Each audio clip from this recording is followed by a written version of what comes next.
Thank you, Mr. President and members.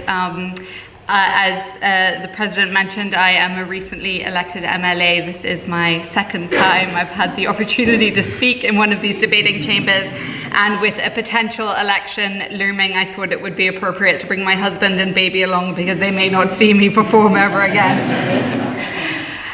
Without context, there's no contest. The protocol has negatively impacted Northern Ireland. But without context, nothing has any meaning. Without context, the appointment of a new Prime Minister may seem like a momentous occasion. With context, you can see actually it happens more times than Jim Allister tables ministerial questions. So context is key. And the context here is Brexit.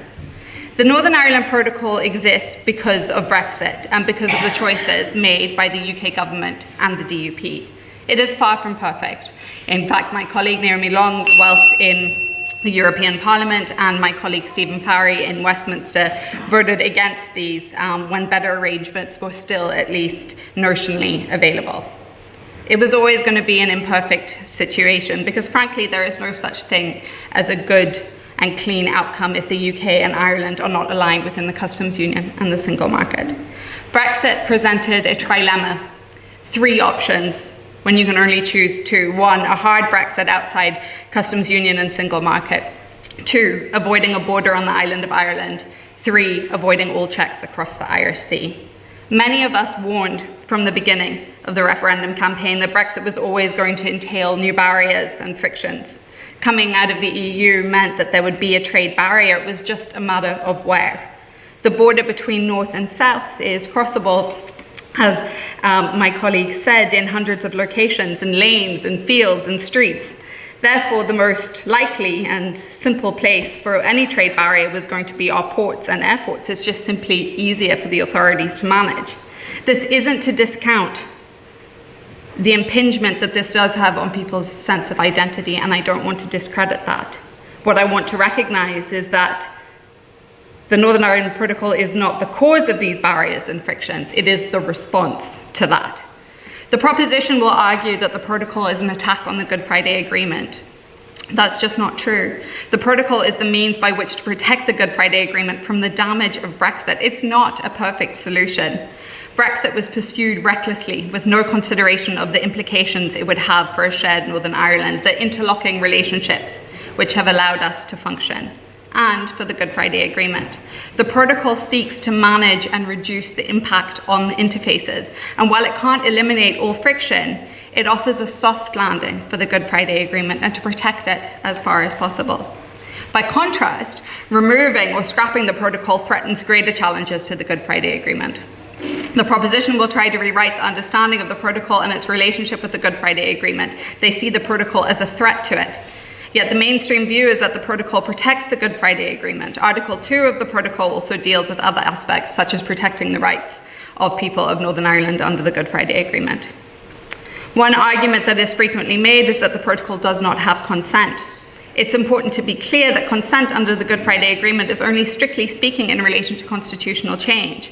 There is an irony that those questioning the consent for the protocol didn't seem to mind the lack of NI-specific consent for Brexit itself. Again, back to my point, the Brexit vote was the great disruptor of the Good Friday Agreement settlement. Brexit was the original sin. The advocates of a more expansive interpretation of the principle of consent did not adopt that approach to the original Brexit decision. The protocol can be seen as necessary response to address the fallout from a Brexit that didn't consider the implications for Northern Ireland. Some will argue it's bad for business. However, they ignore the relative opportunities for Northern Ireland from the protocol in terms of dual market access. These should be maximised. Yes, there are challenges, but our energy should be committed to finding as many mitigations and flexibilities as possible. Some of these can be found inside the protocol. Beyond that, the protocol allows for supplemental agreements to be made to it. In addition, the UK-EU Trade and Cooperation Agreement allows for new agreements to be made, such as a veterinary agreement. A hard Brexit necessitates the Northern Ireland Protocol or some similar set of protections. Yes, the challenges it brings needs to be minimised. but the relative opportunities need to be maximised. It is important Northern Ireland retains access to the EU single market for goods. The only way forward lies through negotiations. Trust is the key ingredient in both making progress and functionality of many outcomes. By contrast, the protocol bill is a dead end. Unilateral action and breaking international law are entirely counterproductive. Indeed, the bill threatens Northern Ireland's access to the single market. There is a clear landing zone around many challenges. However, we can't be under any illusion around the scale of the gaps needing to be bridged and the timescales that may be involved to reach the solutions. As I said at the beginning, context is key. The protocol is the product of Brexit, and in particular, the choices made by the government and many unionist politicians who pushed for a hard Brexit. In the absence of any plausible alternative, it is the means to address the challenges posed by Brexit to a shared and interdependent Northern Ireland.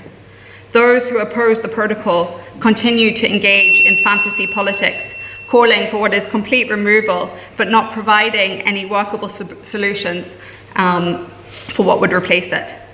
The Northern Ireland Protocol has not been damaging to Northern Ireland.